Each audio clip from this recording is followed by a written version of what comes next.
Salam. Ini hari ke-14, kita ada di tahun yang baru. Luar biasa, kita masih ada, kita masih hidup. Semua karena Tuhan. Saudara, satu ayat yang suka kita hafal, kita dengar, kita baca, mungkin berulang kali kita renungkan. Sebab Alkitab hanya catat seperti ayat-ayat ini, tapi saya ingin menyampaikan beberapa bagian yang penting untuk kita. Saudara, saya beri tema kita pagi hari ini, siapa yang pantas meraih masa depan. Tadi saya berpikir memang khotbah saya pasti akan memberkati saudara. Pertama, lagu pertama yang Kakak Novi angkat tadi bicara tentang masa depan. Lalu tadi saya dengar Ibu Lin berdoa, satu kata yang keluar dari bibir mulutnya adalah masa depan. Dan akhirnya saya menyadari bahwa saya harus memilih tema ini, siapa yang pantas meraih masa depan. Setiap orang akan berkata saya pantas meraih masa depan. Tetapi mari kita lihat siapakah yang pantas meraih masa depan. Kalau saya bicara tentang pantas, berarti ada yang pantas, ada yang tidak pantas untuk meraih masa depan. Karena itu kita akan berhubungan dengan kata tema saya, siapa yang pantas meraih masa depan. Next, kita akan lihat slide berikutnya. Saudara, setiap orang punya kerinduan, setiap orang ingin punya masa depan, memiliki masa depan. Namun siapakah yang pantas untuk melihat masa depan? Saudara, sebelum kita slide selanjutnya, kita tahan sebentar. Saudara, saya suka ke bioskop. Bioskop itu ada, kalau saudara datang ada gambar-gambar film-film, ya betul ya. Saya suka sekali-sekali nonton di bioskop, dan saya suka ada satu kalimat, coming soon. Saudara lihat itu kata itu, coming soon. Jadi saya punya film yang akhirnya saya senang, yaitu Sri Mulat, saudara. Nah, Sri Mulat, tapi itu 3 November. Dan ketika saya lihat, aduh, saya senang sekali. Saya mengharapkan gambar itu atau gambaran itu tentang film itu, karena saya sudah nonton iklannya di televisi. Jadi waktu saya lihat iklan itu, saya bilang, oh 3 November 3 November saya harus datang. Tapi entah bagaimana saya sibuk, saya lupa, saudara. Dan akhirnya saya tanya anak-anak, ini tanggal berapa? Sudah Desember. Dan itu berarti coming soon itu tidak berlaku. Artinya coming soon itu artinya apa, saudara? Coming soon, ya coming soon itu apa? Yang akan datang, ya begitu ya, saudara. Jadi saya tunggu-tunggu, akhirnya terlewati. Nah, saya mau bilang sama saudara, masa depan itu seperti coming soon. Tuhan berjanji dia kasih masa depan, tetapi coming soon itu tidak boleh lewat, sebab jam tayangnya itu akan berakhir, saudara. Dan akhirnya saya tidak pernah menonton film tersebut, padahal saya sudah lihat iklannya dan itu sudah pasti keluar tanggal 3 November. Tetapi setelah 3 November sampai detik ini, saya tidak dapat gambarnya, atau saya bilang saya hanya dapat gambaran sedikit slide dari film tersebut, tapi saya tidak dapat cerita seutuhnya dari film itu. Ini gambaran hidup kita. Pesan Tuhan bisa saja bicara tentang masa depan, tapi kalau saudara tidak siap dengan baik, seperti saya tadi, ketika jalan waktu itu datang, pemutaran film itu berlangsung, bicara tentang Tuhan mau buat cerita kita, dan kalau kita tidak menanggapinya, kita akan melewati apa yang merupakan janji Tuhan. Kita hanya baca, kita hanya lihat dia pun gambar, tapi kita tidak mengalami apa itu cerita daripada film tersebut. Demikian dengan kita punya masa depan, tetapi mereka yang layak, mereka yang pantas meraih masa depan adalah mereka yang bukan hanya lihat catatan gambaran Tuhan tentang masa depan, tapi mereka yang siap-siap untuk menikmati cerita daripada Tuhan. Kasih tepuk tangan untuk Tuhan. Nah, saudara, mari lihat apa yang Yeremia katakan. Ini ayat yang tidak usah kita baca pun kita sudah baca, atau kita sudah hafal maksud saya. Dan kalau saudara baca dikatakan gini, sebab aku ini besar itu Tuhan, mengetahui rancangan-rancangan apa yang ada padaku mengenai kamu, mengenai kita sekalian. Demikianlah firman Tuhan, yaitu rancangan damai sejahtera dan bukan rancangan kecelakaan, untuk memberikan kepadamu hari depan yang penuh harapan. Coba saya ajak kita baca yang tebal, tidak usah baca yang saya tidak tebalkan atau garis bawahi. Saudara baca di situ nyambung ke bawah, maka bunyinya seperti ini, 1, 2, 3. Sebab aku ini mengetahui rancangan-rancangan apa yang ada padaku, untuk lanjut memberikan kepadamu hari depan yang penuh harapan. Kalau ini janji untuk memberikan kepadamu, seperti tadi saya bilang, ada tulisan coming soon. Untuk memberikan kepada hari depan. Kalau hari depan itu kan kita belum sampai kan. Itu berarti coming soon-nya Tuhan akan datang dalam hidupmu. Tapi tadi saya bilang, seperti cerita tadi, untuk saya tidak bisa menikmati film itu, saya hanya melihat tulisan coming soon, akan datang film yang baik. Demikian hidup kita. Ada tulisan yang mengatakan Tuhan punya rencana untuk memberikan engkau masa depan. Tapi kalau engkau tidak berjalan di jalannya Tuhan, di waktunya Tuhan, maka coming soon itu akan berjalan lewat. Dan akhirnya janji itu menjadi kosong bagi saudara. Bagaimana supaya coming soon, masa depan itu datang? Kita sama-sama melangkah ke sana dan kita sama-sama menyambut. Tadi saya sebut orang yang layak. Siapa yang layak? Mari kita lihat beberapa poin, saudara. Pertama, mereka yang layak untuk melihat cerita masa depan terjadi dalam hidup mereka adalah mereka yang mau menanti Tuhan dengan sabar. Saya ulangi lagi, mereka yang mau menanti janji Tuhan coming soon tadi itu dengan sabar dan juga dengan saat dan waktunya Tuhan. Tadi saya kasih ulang lagi ilustrasi film tadi, 3 November. Nah, masalahnya saya tidak tahu kapan film itu berakhir, dan itulah tragisnya saya. Akhirnya film itu lewat. Saya tidak tahu, saya hanya tahu tanggal akan dimulai, tapi saya tidak tahu tanggal akan berakhir, saudara. Demikian masa depan kita. Mereka yang sabar, nah tidak mungkin saya pergi tiap hari ke Lipo lalu tunggu di situ kapan dia datang. Tapi itulah gambaran hidup kita. Kita tidak tunggu setiap hari, tetapi minimal, saudara, kita harus sabar menunggu saat dan waktu Tuhan untuk dia nyatakan masa depan. Oh, yang setuju katakan amin. Dia bilang begini, sebab beginilah firman Tuhan. Jadi janji Tuhan Yeremia 29 ayat 11 ada hubungan dengan ayat 10. Ayat 10 bilang begini, saudara, dengar baik-baik. Sebab beginilah firman Tuhan, apabila telah genap 70 tahun bagi Babel, barulah, perhatikan kata ini, aku memperhatikan kamu.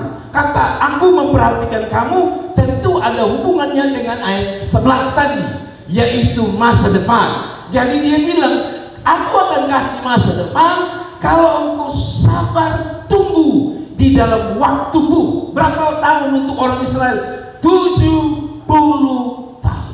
Bagaimana dengan kita? Tentu kita punya waktu masing-masing, betul? Setiap tanaman itu punya nama yang berbeda. Dan dalam nama yang berbeda ini, waktu bertumbuh pun berbeda, waktu berbuah pun berbeda. Kalau saudara mau cepat berbuah, tanamlah pepaya atau jagung. Hanya dalam beberapa bulan Anda bisa menikmati. Tapi saudara tahu, saya sebut itu buah murahan, betul ya? Pepaya itu di pasar itu, kalau dia sudah busuk dibuang saja begitu. Tapi saudara tahu, kalau pohon itu makin mahal, maka dia punya waktu makin panjang. Mangga misalnya, itu kan lebih mahal dan lebih enak dibanding pepaya, walaupun pepaya itu enak. Tapi waktu untuk menikmati jagung walaupun enak itu singkat. Dan biasanya kalau saya pergi ke Oesau, jagung itu harganya ya 7, 8, 20 ribu. Tapi kemarin saya ke Baun, pulang saya beli mangga 1 buah 5.000 rupiah. Lihat, bayangkan kalau jagung itu murah, memang enak tapi murah, maka proses waktu untuk menunggunya cepat sekali. Tapi harga yang dia dibayar, harganya apa? Murah. 8 atau 10 bisa 15, 20 ribu. Tetapi mangga yang bertahun-tahun butuh waktu lama, itu harganya lebih mahal, 1 buah 5 ribu. Nah kalau begitu, ini gambaran hidup kita. Kalau mau lihat masa depanmu, yang Tuhan bilang kami sun di depan sana, mau raih, 1, tunggu dengan sabar di dalam kaki Tuhan atau di bawah kaki Tuhan. Boleh katakan amin. Saudara dengar baik-baik, mereka yang dengan sabar menunggu waktu Tuhan. Orang Israel itu tunggu bukan 1-2 hari. Menarik saudara, kalau saudara baca latar belakang, ada nabi-nabi palsu yang mengatakan, tenang, 1-2 tahun kalian sudah bebas dari pembuangan di Babel. Tapi nabi yang benar yaitu Yeremia mengatakan, tidak, bukan 1-2 tahun, 70 tahun.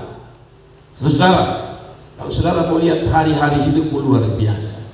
itu butuh waktu dan proses yang panjang sekali untuk melahirkan masa depan yang mahal. Dengar baik-baik. Untuk menghasilkan masa depan yang mahal bagi engkau orang muda, bagi orang tua. Dengar, kita butuh waktu, dan waktu itu yang memproses kita. Kita mahal atau kita murah. Kalau kita mau hidup ini berharga di masa depan, proses waktu itu penting sekali. Ada amin. Saya lalu beli mangga tadi, harganya 5.000. Tapi saudara-saudara, satu saya langsung makan. Dan saya dengar di belakang ibu gembala dan keluarga saya mengatakan, aduh, bung asam lagi, padahal warnanya kuning bagus. Tetapi yang satu saya biarkan dia beberapa hari. Lalu saya kasih anak saya, dia karena makan waktu di atas mobil, dia bilang, Bapak, saya tidak mau, itu asam. Tapi karena saya potong lalu saya cicipi sedikit, lalu saya berpikir, aduh, kenapa manis. Namun saya, orang Kupang bilang main gila, orang Jawa bilang buyut. Saya sambil potong, saya taruh di lidah saja, lalu saya bikin muka asam. Maksudnya supaya tinggal satu ini anak saya tidak minta asam, Bapak. Asam. Padahal di saya, di lidah saya manisnya luar biasa. Saudara, akhirnya saya bilang sama ibu gembala, coba tes ini. Istri saya makan biasa-biasa. Lalu anak saya bilang, Bapak ini tipu. Tapi mau saya begini, mangga yang sama di tempat yang sama, proses waktu berbeda, rasanya berbeda. Kalau Anda mau lihat rasanya Tuhan punya masa depan indah dalam hidup saudara, jangan pernah paksa Tuhan. Katakan amin. Kasih tepuk tangan untuk Tuhan. Nah, saudara lihat ini, saya dapat pernyataan luar biasa tentang menunggu di bawah kaki Tuhan. Slide berikutnya mengatakan begini, Tuhan memiliki waktu yang sempurna, tidak pernah lebih awal, tidak pernah terlambat, dibutuhkan sedikit kesabaran dan banyak keyakinan, tapi itu sepadan dengan waktu nanti saudara menunggu waktu tersebut. Saudara dengar baik-baik, dia bilang begini, Tuhan memiliki waktu yang sempurna. Nah, dalam waktu yang sempurna itu, dia harus kita ketahui itu tidak pernah lebih awal atau lebih cepat, juga tidak terlambat, dibutuhkan sedikit kesabaran. Untuk apa? Dan banyak keyakinan, tetapi sepadan dengan waktu menunggu Anda. Maksudnya begini, kalau saudara bingung, kalau saudara seperti mangga tadi, kita tunggu itu sabar, ya. Kadang-kadang saya punya rumah itu ada pohon aenonak. Bahasa Indonesia aenonak itu apa lagi? Serikaya. Nah, setiap kali saudara cuci piring di rumah saya, itu buah-buah ada di sekap kepala. Dan saya selalu bilang anak saya, coba raba, coba raba. Besok lagi coba raba, besok lagi. Padahal rasanya, aduh, kenapa kau tidak masak cepat-cepat? Yang bikin sirsak di belakang itu. Nah, tetapi tadi saya bilang, kalau saya paksa, rasanya tidak semanis. Kalau dia itu benar-benar diproses di atas pohonnya sendiri, itu hasilnya manis. Demikian dia bilang, penantian saudara, tadi dia katakan, penantian saudara itu akan dibayar mahal. Semakin engkau menanti dengan panjang sebuah proses Tuhan, Anda sedang menanti sesuatu yang luar biasa. Sekali lagi saya ulang, semakin Anda menanti panjangnya sebuah proses kehidupan, Anda sedang mau datang pada sebuah kualitas kehidupan masa depan yang lebih luar biasa daripada saudara memaksa kehendak Tuhan. Ada satu lagi orang menulis seperti ini, saya coba kutip lagi, jalani hidup apa adanya, jangan memaksa dan jangan terpaksa, yakni yakini bahwa setiap rencana Tuhan selalu berakhir baik. Saudara dengar baik-baik, dia bilang begini, jalani hidup ini apa adanya, jangan memaksa. Kadang-kadang kita paksa Tuhan, sekarang Tuhan, oh jangan. Kita seperti buah tadi nanti, kita tidak menikmati sesuatu, kelihatannya kuning, tapi tadi rasanya asam. Demikian hidup kita, kalau kita paksa waktunya Tuhan, dia bilang, dan jangan terpaksa. Akhirnya karena kita paksa Tuhan, kita jalani hidup ini tidak menikmati, kita hidup dengan terpaksa. Nah, sudah karena saya hidup, ya saya jalani. Itu tidak bisa menghasilkan masa depan yang luar biasa. Karena dia bilang, yakini bahwa setiap rencana Tuhan selalu berakhir baik. Amin. Orang yang sabar menunggu Tuhan itu tidak gampang. Ya. Ketika kami bangun gereja ini pertama kali, rasanya saya ingin cepat selesai. Itu mau saya. Tapi dalam prosesnya Tuhan, kadang ada cepat berdoa, tiba-tiba orang kasih semen. Tapi tiba-tiba kita berdoa, mau datang batu satu saja susahnya ditambah. Tapi dalam semua itu saya belajar satu hal. Kalau sudah waktunya Tuhan, tidak ada yang bisa tahan. Sekali lagi saya ulangi, kalau sudah waktunya Tuhan, tidak ada yang bisa tahan berkatmu. Kalau sudah waktunya Tuhan, tidak ada yang bisa tahan masa depanmu. Kalau sudah waktunya Tuhan, tidak ada yang bisa tahan kemuliaan Tuhan yang dinyatakan dalam hidup saudara. Sekali lagi kasih tepuk tangan yang meriah untuk Tuhan. Bapak Ibu Saudara yang diberkati Tuhan, kita masuk pada poin yang kedua. Siapa yang pantas dan siapa yang layak menyambut masa depan. Saya menulis yang poin yang kedua. Poin yang kedua, itu poin yang ketiga. Poin yang kedua adalah saudara dengar baik-baik. Sudah keempat, kita belum pulang.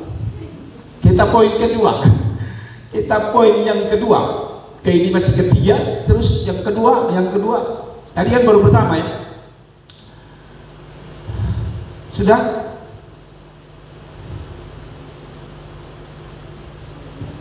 Saudara lihat baik-baik bahwa kita sedang berada pada poin yang pertama, mereka yang menanti dengan waktu Tuhan. Yang kedua, mereka yang terus menerus berdoa, atau mereka yang terus menerus hidup dalam lingkup doa. Kalau saudara baca di dalam ayat yang ke-12, kita akan baca di situ dikatakan, dan apabila kamu berseru dan datang untuk berdoa kepadaku, maka aku akan mendengarkan kamu. Lepas dari konteks mendengar, dengar yang mana Tuhan dengar?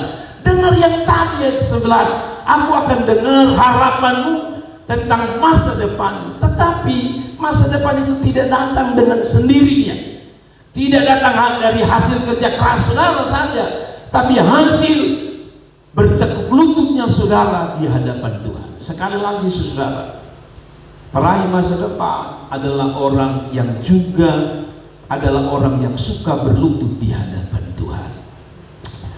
Ada orang mengatakan begini, saudara, dengar baik-baik. Saya ingat ada seorang mengatakan kepada saya seperti ini. Mereka yang kuat berdiri adalah mereka yang pernah berlutut di bawah kaki Tuhan.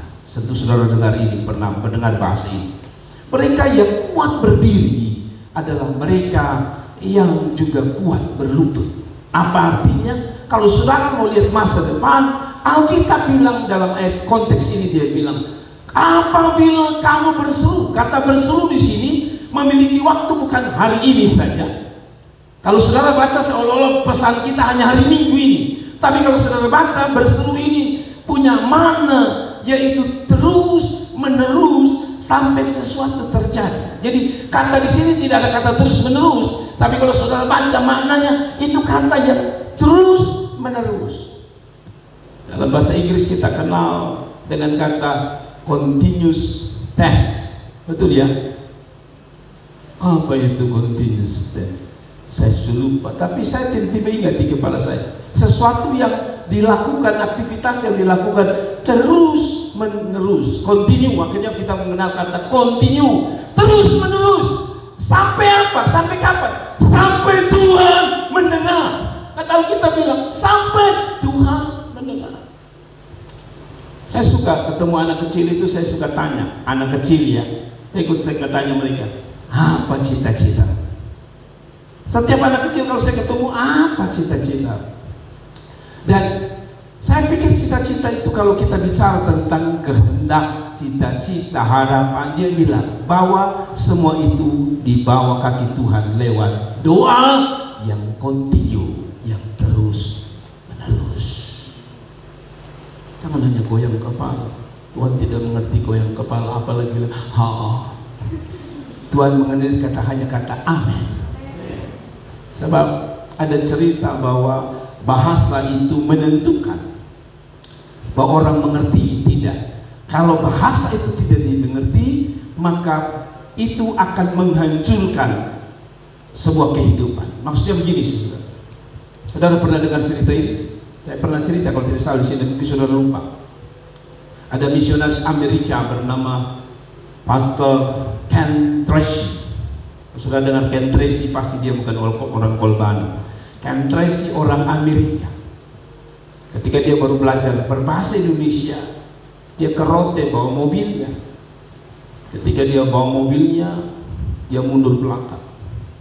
Dan ada anak Rote bilang begini, terus. Nah, dia antre. Dia mundur.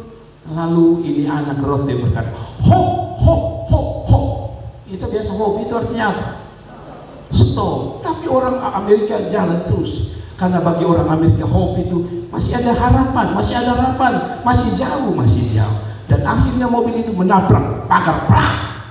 Dia turun dan dia berkata, kenapa tidak suruh berhenti? Tadi saya sudah bilang, ini Pak Pendeta, hope. Dia bilang, ya karena saya pikir hope itu artinya masih ada harapan, masih ada jarak beberapa meter. Saudara dengar baik, saudara ketawa, tapi saya ingat saudara, kadang-kadang kita tidak bisa memahami rencana Tuhan karena kita tidak mengerti bahasa Tuhan. Bahasa Tuhan itu bisa lihat masa depan. Salah satunya adalah doa. Kasih tepuk tangan untuk Tuhan. Jadi kalau saudara ketemu bule jangan bilang hope, bilang stop. Karena orang bule hanya mengerti kata stop. Hope itu bahasa kembang. Ada amin. Saudara punya anak mantu datang dari luar negeri, saudara ho. Dia bilang ini doa satu susah. Tapi mari kita lihat saudara, kita lihat ini kata yang menarik untuk saya. Saudara, sayang ya saya tidak bisa mengeluarkan itu yang ada kata ini. Saudara, kan ketika bicara doa, saya pinjam seorang bernama Chiang Kai-shek. Chiang Kai-shek ini kira-kira orang mana? Cina ya. Saudara tahu dari mana? Keluarga kah? Chiang Kai-shek. Dia mengatakan gini, seorang Chiang, saya tidak tahu siapa dia, tapi saya di pagi saya buka internet, bagus dia bilang gini, ketika seorang berdoa, dia sebenarnya dia sedang pergi ke sumber kekuatan yang lebih besar dari apa yang dimilikinya. Kalau saudara baca pelan-pelan ini bagus sekali. Ketika seorang berdoa, sebenarnya dia sedang pergi ke sumber kekuatan yang lebih besar dari apa yang dimilikinya. Setiap kita ini punya kekuatan, tapi kekuatan kita ini kan terbatas, betul ya? Setiap mobil itu punya tenaga. Saya ingat ada satu mobil tadi Pak Ken Tracy, Pastor Ken Tracy, dia punya satu mobil yang tidak terlalu besar, mungkin lebih besar sedikit dari mobil saya. Tapi dia punya apa namanya, derek ya, atau berek itu dia bisa jalankan roda 4x4. Saya punya hanya 2, yaitu roda belakang. Dia punya berek khusus yang kalau di setel maka 4 rodanya berputar. Lalu di depan dia ada seperti rolling berek atau rolling derek untuk kalau dia tak tanam, orang Kupang bilang di lompor. Bukan hanya 4 ban yang berguling, tetapi dia bisa ikat di pohon, lalu derek bagian depan itu akan berguling dengan kawat besinya, lalu menarik keluar mobil yang lain keluar, atau mobilnya itu sendiri keluar dari lumpur. Lalu saya lihat mobil sama-sama besar, tapi mobil ini dia bukan hanya bisa menolong dirinya, tapi mobil ini juga bisa menolong mobil yang lain untuk keluar dari lumpur. Dia bilang begini, waktu Anda berdoa, Anda lemah, Anda tak berdaya. Tapi ketika Anda berdoa, Anda sedang datang kepada Tuhan sebagai sumber kekuatan yang melebihi kekuatan saudara. Kalau begitu, berdoalah. Apalagi saat engkau lemah dan putus asa. Karena dia sanggup dan mengerjakan sesuatu yang luar biasa melalui doa. Terima kasih. Kita lanjut. Satu lagi yang saya baca mengenai doa. Dia bilang begini, saya diberkati dengan tulisan ini. Doa itu bukan untuk mengingatkan Allah tentang masalah yang sedang kamu hadapi. Ketika kita berdoa untuk pekerjaan, usaha, bisnis, lalu belum dapat jawaban, kita selalu ingatkan Tuhan, doa yang itu sudah 3 tahun, tapi Tuhan belum tolong. Tapi dia bilang doa itu bukan hanya mengingatkan Tuhan tentang masalah yang saudara hadapi, tapi dia bilang gini, doa itu juga adalah mengingatkan kita akan siapa Tuhan kita. Jadi doa itu bukan hanya mengingatkan Tuhan, beta punya masalah 2 tahun lalu belum selesai Tuhan, tapi doa itu sedang mengingatkan kita siapa Allah kita. Allah kita Allah pencipta langit dan bumi, Allah kita Allah penyembuh, Allah kita dahsyat dan luar biasa. Dan karena itu doa bukan hanya mengingatkan kita atau mengingatkan Tuhan tentang persoalan kita, tapi doa sedang mengingatkan kita dengan iman kita, Allah kita lebih dahsyat dari persoalan kita. Saya baca ini, saya diberkati.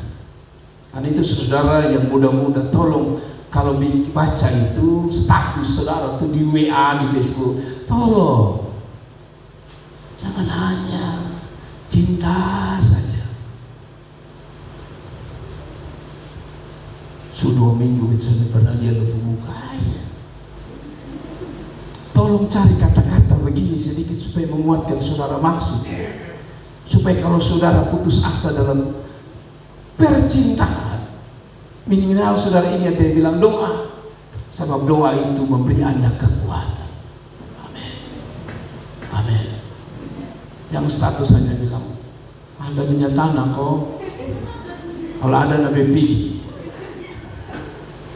baik, tapi saya ingin ada kata-kata. Saudara, saya suka beberapa orang dan saya suka menanggapi mereka ketika mereka mengeluarkan statement yang menguatkan saya. Mungkin saudara tulis biasa, ya, tapi tulisan itu tanpa sadar menguatkan saya sebagai gembala. Jadi saya perhatikan, ini anak bagus, dia tulisan bagus. Kadang-kadang saya WA balis dia dan saya bilang, boleh saya pinjam ini kata-kata, saya mau share ke tempat lain.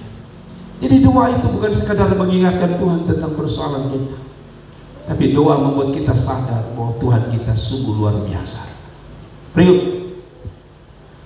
ada orang mengatakan gini, doa itu mampu membuka jalan tersulit dan paling mustahil dalam hidup, karena bagi Allah segala sesuatu itu mungkin terjadi. Kenapa Anda harus berdoa? Karena ada orang mengatakan doa itu mampu apa? Membuka jalan tersulit dan juga yang paling mustahil, yang paling Anda anggap tidak mungkin, dan Tuhan bisa kerjakan. Amin. Saudaraku yang diberkati Tuhan, saya cerita mengenai anak saya kemarin. Setelah bayar uang kuliahnya, kami masih punya pergumulan beli laptop. Dan saya sudah cerita beberapa orang, ketika kami berdoa, dia punya uang hanya 1 juta. Lalu pertolongan Tuhan kami dapat lagi 1 juta, tinggal 1 juta. Kami bingung. Hanya gara-gara antar orang ya, pergi beli tanah, pulang dia kasih berkat. Dia bilang ini ada sedikit uang bensin. Saudara tahu mobil saya itu kalau kosong, isi itu paling mentok 400 penuh. Tapi Tuhan itu tahu. Saya pikir ini mustahil. Jadi saya sudah rencana kepada anak saya, kalau sampai hari H Tuhan tidak jawab doa kita, saya sudah putar kotak saya bilang kita upgrade HP laptopmu saja. Yaitu kalau saudara ngerti laptop pasti tahu ini, ganti RAM-nya, karena RAM-nya hanya 2. Jadi kalau internet itu seperti orang bangun dari tempat duduk, kalau itu laptop yang saudara lihat di sana, itu kalau orang duduk itu bangun itu seperti begini. Nah itulah. Tapi saya pun anak itu pun laptop itu 2 giga RAM-nya. Jadi kalau seperti orang bangun itu begini. Kalau saudara lihat itu, buka YouTube itu kadang-kadang dia ada gambar lingkaran. Itu tanda bahwa saudara pun laptop perlu dibuang ke sampah. Jadi dia putar, saya tunggu lama sekali. Karena saya putar, saya pun video sendiri. Tiba-tiba saya pun kepala muncul, tapi dia tegak begini. Padahal saudara kalau baca itu kan saya lagi begini, tapi dia itu gara-gara seperti itu. Akhirnya saya bilang begini, kita ganti. Tapi ketika saya buka internet, kita kan punya kendala. Laptop yang dia punya itu tidak bisa di-upgrade. Jadi 2 giga saja. Saya berharap saudara punya Bluetooth. Ketika bernyanyi, berdiri itu jangan seperti RAM 2 ya. Pemimpin sudah bilang, mari kita bangkit berdiri. selalu mengatakan 2 giga Bapak. Tapi saya berharap saudara seperti 8 giga, amin. Mari kita bangkit berdiri. Allah, itu 8 giga. Jadi mulai sekarang saya mau lihat yang mana 2 giga, 8 giga. Nah, tapi maksud saya adalah begini, saudara. Akhirnya singkat cerita, kami bisa beli. Walaupun sebenarnya itu laptop bekas ya, tetapi saya dapat mujizat. Karena saya sudah lihat 4,5, 4,5. Jadi saya sudah bilang sama anak saya, sudah belum pasrah saya. Nanti kalau memang tidak bisa pakai sudah apa adanya. Tapi hari itu tiba-tiba ada seorang buka Facebook dan dia bilang, saya pengen jual ini, saya butuh uang. Dia buka dengan angka yang cukup tinggi bagi saya, tapi dengan doa tiba-tiba dia bilang, Bapak datang sudah. Apa artinya? Doa bisa mengerjakan sesuatu yang kita anggap tidak mungkin, tapi bagi Tuhan itu masih mungkin. Kasih tepuk tangan yang meriah untuk Tuhan. Cepat saja kita masuk pada poin ketiga. Mereka yang meraih masa depan adalah mereka yang sadar bahwa mereka membutuhkan Tuhan. Yang setuju katakan amin. Mereka yang sadar bahwa mereka membutuhkan Tuhan. Apabila kamu mencari aku, kata mencari itu biasanya kita butuh. Ada kok yang saudara tidak butuh, saudara cari. Biasanya kita butuh istri dan biasa kita cari. Pisau tidak dapat pindah kemana? Atau buah tidak ketemu, pindah kemana? Sabu rajua, sabu rajua ditolak, pindah. Semua yang kita cari biasanya penting dan digambarkan bila kalau kamu mau lihat masa depan, dia bilang ayat 3 apa? Apabila kamu mencari aku, kenapa harus cari Tuhan? Karena tadi ayat 11 dia punya rencana adalah Tuhan, betul ya?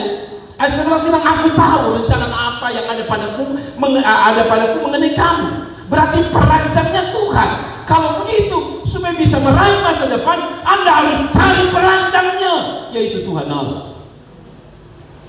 Kadang-kadang orang mau hidupnya baik, tapi dia cari manusia lain, tidak bisa. Yang rancang hidupmu adalah Tuhan. Kalau begitu, untuk bisa lihat masa depanmu, carilah Tuhan sebagai desainer terbaik kehidupan saudara.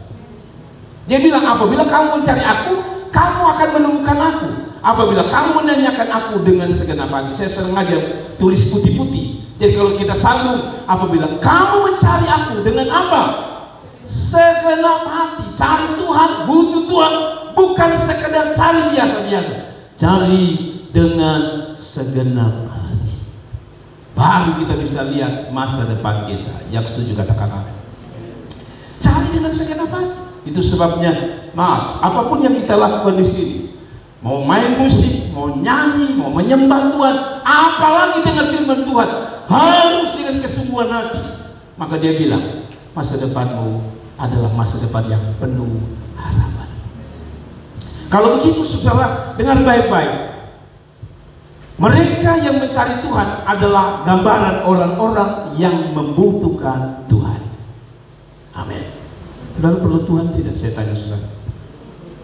Jawab dengan lebih tegas. Saudara perlu Tuhan tidak? Perlu. Alasan kita perlu Tuhan tadi dia bilang, dia yang rancang, dia bilang dia yang tahu tentang kita. Amin. Kita ini kadang-kadang tidak pernah sekolah dokter, tapi kalau mau lebih tahu tentang kedokteran orang lupa. Dari mana saya tahu? Antara lambung, sakit lambung, mah, dan apalagi yang saya perut sakit itu kadang-kadang agak mirip-mirip. Tapi karena kita dokter ahlinya, baru langsung kita bilang proma. Pergi cek belum tentu proma. Saya punya seorang teman pendeta. Satu waktu dia izin, tidak tahu kemana, tiba-tiba dia telepon saya, Bapak Gembala, ya saya di UGD. Kenapa?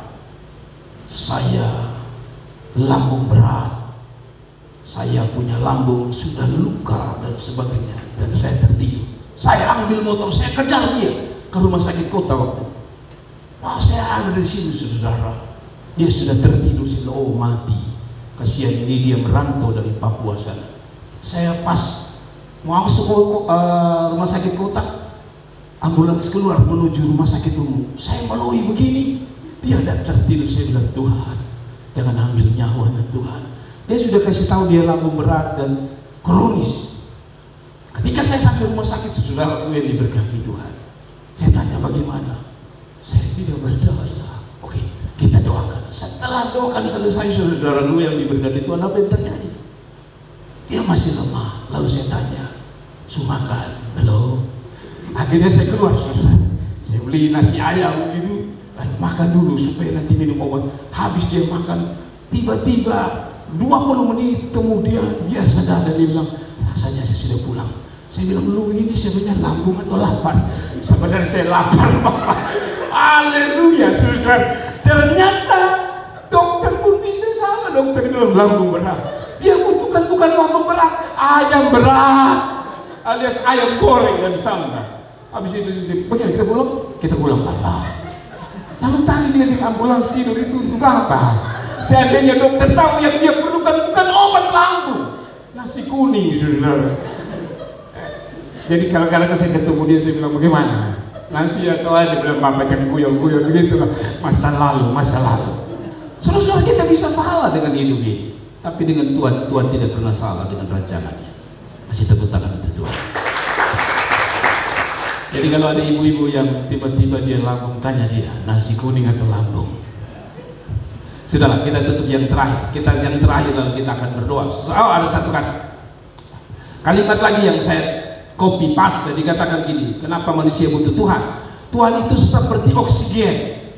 Kamu tidak dapat melihat dia, tapi kamu tidak dapat hidup tanpa dia. Saudara lihat, kenapa kita perlu Tuhan? Tuhan itu seperti oksigen. Pernah saudara lihat oksigen jalan? Tidak pernah ya. Oksigen tidak pernah kita lihat, tapi kita perlu. Tuhan itu seperti listrik. Siapa pernah lihat listrik berjalan? Kalau engkau mau tahu listrik berjalan atau tidak ada atau tidak, sentuhlah satu kabel. Itu ada di kabel di Bapak Malala belakang ada bocor sedikit. Sentuh saja. Anda tidak lihat tapi Anda bisa merasakan jamahannya. Maksud saya begini, Tuhan pun begitu. Ada orang bilang gini, semua yang terlihat itu baru masuk akal. Jadi kalau Tuhan tak terlihat itu tidak masuk akal. Saya sudah bilang oksigen tidak terlihat. Sering orang bilang otak itu terlihat tidak? Otakmu terlihat tidak? Otakmu. Saudara, otak terlihat tidak? Tidak. Percaya otak ada? Anda perlu otak? Perlu. Kita tidak lihat otak, otak ada. Tuhan tidak perlu kita lihat, tapi kita perlu Tuhan. Itu sebabnya jangan bilang begini, Tuhan, kalau kita belum lihat Tuhan, maka kita tidak percaya. Saudara-saudara tahu, kalau saudara lihat Tuhan, itu pada Tuhan bilang pulang. Nah, kalau saudara mau cepat pulang, bilang Tuhan, saya mau lihat Tuhan. Maka Tuhan bilang SK keluar. Dia tidak sabar, kasih pulang dia. Papa belum menikah, oh tidak mau tahu, lu minta lama, kasih keluar SK. Tapi saya suka poin ini, betul ya? Tuhan itu kita perlu dia seperti oksigen, tak terlihat, tapi kita butuh oksigen. Amin. Kalau Anda tidak percaya, pergilah ke rumah sakit. Ada orang yang pakai oksigen dengan botol tabung yang besar, betul ya? Betul tidak?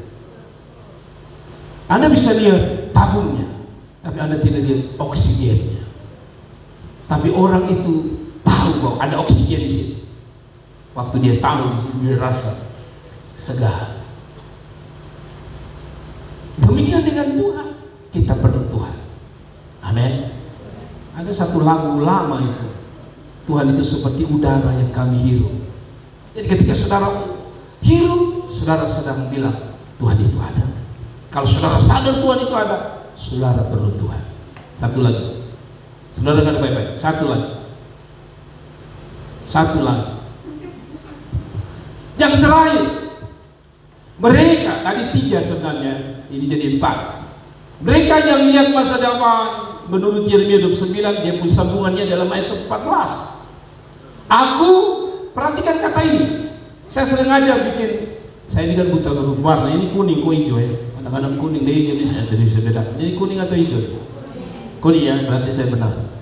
Ini bukan kuning, yellow ini, tapi sudahlah, yellow atau kuning sama saja. Aku akan memberi, perhatikan kata ini yang saya bikin kuning. Aku akan memberi kamu menemukan aku. Kalau temukan Tuhan, kira-kira temukan apa? Tadi dia bilang ayat 11, temukan masa depan. Demikianlah firman Tuhan. Dan aku akan memulihkan keadaanmu. Dan akan, perhatikan kata akan ini berapa kali? Coba hitung, 1, 2, 3. Yang akannya ada berapa kali? 1, 2, 3, 4. Betul ya, ada 4 kali dia bilang akan. Yang tadi saya sebut coming soon. Yang namanya akan itu sudah terjadi belum? Belum. Bisa terjadi atau akan terjadi. Jadi ketika dia bilang begini, masa depan itu akan terjadi kalau kamu apa? Dia bilang apa? Percaya dan taat firman. Orang Israel ini dapat janji berapa tahun sebelum tergenapi? Tadi saya bilang berapa tahun? Aku tidak tahu, baru saja kita dengar. Berapa tahun itu bisa terjadi? 70 tahun. Dan Tuhan sudah begini, 70 tahun nanti masa depanmu terjadi. Mereka percaya, padahal nanti 70 tahun. Mereka taat, padahal masih berapa lama? 70 tahun. Saudara-saudara dengar baik-baik. Dengar baik-baik, saya punya pernyataan. Ketaatan dan kepercayaan saudara tidak boleh dihancurkan oleh waktu, tetapi oleh iman saudara. Saya ulangi lagi. Ketaatan dan keyakinan serta kepercayaan kepada Allah dan firman-Nya tidak boleh usang dimakan waktu. Kita ini kan kadang-kadang dimakan waktu dengar firman Tuhan, betul juga ya, saya mau raih masa depan dan saya yakin. Tapi ketika berjalannya waktu, 1, kita lupa ini khotbah ini hari. 2, kita sudah hilang ini janji firman Tuhan. Maka ketika kita hadapi sebuah persoalan, biasanya kita jadi orang yang lemah. Padahal kita sudah dengar firman, mengamininya di hari Minggu 14 Januari 2024. Tapi berjalannya waktu, biasanya waktu itu mengikis iman dan keyakinan kita akan firman Allah. Tapi saya kasih ingat saudara, orang yang melihat masa depan, dia selalu taat dan percaya, walaupun itu masih masa yang akan datang. Amin. Amin. Kembali kepada kesaksian saya bilang sama Tuhan, Tuhan, sebelum anak saya pulang, saya sudah harus bayar uang kuliahnya. Itu iman saya. Itu iman kami, suami istri dan kakak-kakak, dan yang untuk dalam doa kami sebelum dia pulang, karena mereka itu harus bayar sekitar tanggal belasan sebelum mereka beli tiket atau berangkat ke Jawa. Uang pertama yang harus mereka bayar adalah uang sekolah. Ya, beda dengan saudara kalau pulang baru regis bayar ya. Ini di tempat kampusnya Cynthia, bayar dulu baru Anda berangkat. Jadi kalau belum bayar, lu beli tiket pesawat pun lu tidur di luar. Apa artinya? Tapi kami punya iman Tuhan, sebelum tanggal, sebelum dia berangkat, kami sudah bayar. Dan puji Tuhan, masih tanggal belasan, masih bisa ada kesempatan. Bahkan diberi kesempatan 2 kali bayar, masih bisa. Jadi bayar dulu misalnya 1 juta, 6 juta sekian itu nanti. Tapi saya bersama istri anak-anak punya keyakinan Tuhan tidak pernah terlambat. Walaupun nanti baru akan kami lihat, tapi kami sudah belajar percaya. Dan pada akhirnya tanggal 5 kemarin kami bayar, saudara. Dan sebelum tanggal dia pulang, saya sudah beli dia punya tiket kembali. Dan saya tahu satu kata, bagi Tuhan tak ada yang mustahil. Mereka yang percaya, mereka yang taat Tuhan, pasti melihat masa depan. Kesimpulan saya adalah sederhana. Masa depan hanya untuk mereka yang benar-benar mau berjalan sesuai dengan janji dan firman Tuhan. Saya ulangi lagi, mereka yang mau melihat masa depan adalah mereka yang benar-benar berjalan sesuai dengan rencana dan firman. Kita sudah dengar firman, percayalah, berserahlah kepada Tuhan, karena Tuhan dahsyat menyediakan masa depan untuk saudara dan saya. Kasih tepuk tangan dan katakan, mari kita bagi berdiri saudara, dan kita mau berdoa bersama-sama. Mari kita bagi berdiri dan kita mau berdoa